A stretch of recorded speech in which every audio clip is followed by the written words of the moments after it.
ఉందా?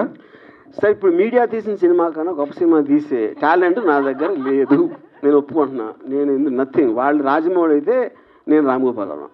Sir last year వ్యూహం cinema press meet లో సార్ వచ్చిన 2024లో ప్రభుత్వం తారుమారు అయితే మీ పరిస్థితి ఏంటి అని, ఇదే అనుకోవచ్చా?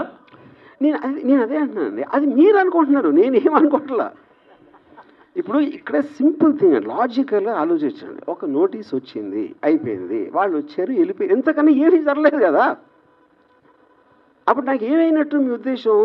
మీరు మీడియా చూసి అరే భయపడి వణికిపోతున్నాడు, మంచం కింద ఉన్నాడు, భయపడి కలకట్ట అన్ని మీరు అనుకుంటున్నారు, అది అక్కడ ఏమీ జరగలేదు కదా.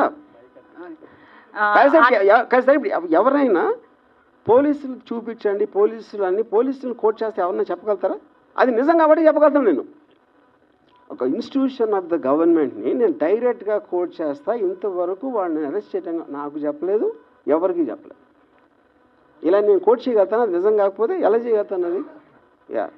ఒకవేళ అఫీషియల్గా వాళ్ళు అరెస్ట్ చేయడానికి ముందుకు వస్తే ఏం చేస్తారు? నేను అదే అంటున్నా, మళ్ళీ అదే ఒఫీషియల్గా అరెస్ట్ చేయడం వస్తే చచ్చినట్టు అరెస్ట్ అవుతాను, అది చెప్పారు కదా. ఓకే, అయితే ఒకటి మాజీ సీఎం జగన్ కావచ్చు, లేదా మాజీ మంత్రులు కావచ్చు, ఎవరైనా ఈ వారం 10 రోజులుగా మీకు ఎవరైనా టచ్లోకి వచ్చారా? సానుభూతి తెలపడం కావచ్చు? ఎవ్వరు రాలేదు.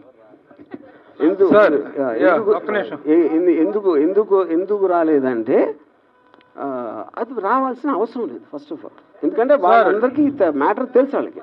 సార్ ఇప్పుడు వీటిలో జరుగుతున్నాయి, బోరుగడ్డ అనిల్ అని, శ్రీరెడ్డి మీద కానీ, పోసాని కృష్ణమురళి కానీ, సజ్జల భార్గవ్ వీళ్ళందరూ చాలా ఫిల్తీ లాంగ్వేజ్ వాడారు, చాలా దారుణమైన భాష వాడారు. కానీ రామ్ గోపాలరావు ఆ భాష ఎప్పుడూ వాడలేదు.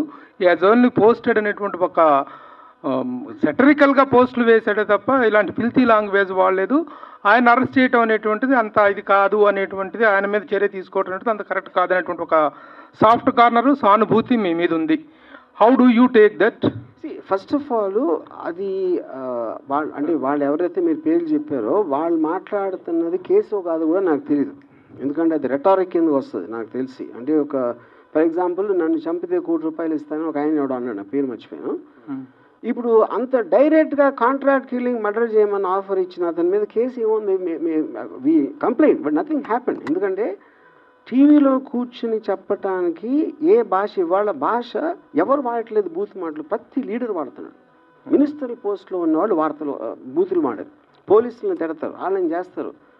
అసలు ఎవరు చూసినా ఇంగిత జ్ఞానం లేకుండా కూడా తిడతారు. వాళ్ళందరి మీద కేసులు ఉన్నాయా? ఎక్కడ లేవు కదా.